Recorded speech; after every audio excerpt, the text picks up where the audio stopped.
Index mutual fund ना active mutual fund. Active mutual fund कौन ना जो गोटे फंड मैनेजर थे सी बाइंग सेलिंग डिसीजन नौथिबे।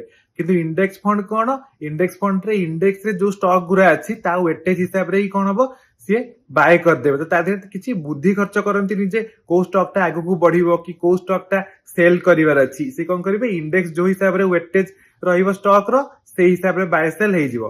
तो सेठी गोटे क्वेश्चन पड़ला जे आमे इंडेक्स रे इन्वेस्ट करदबा ना लार्ज कैप म्यूचुअल फंड करिका नबा।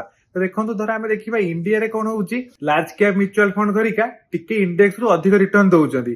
किंतु यूएस घरिका रे बड़ बड़ इन्वेस्टर सब बहुत आगुरु कहलेनी जे नाइ इंडेक्स फंड ही सबुठु बेटर। कौन पाइना बहुत बड़ बड़ फंड मैनेजर कौन करचंदी इंडेक्स को बीट करि पारनाती लॉन्ग टर्म रे।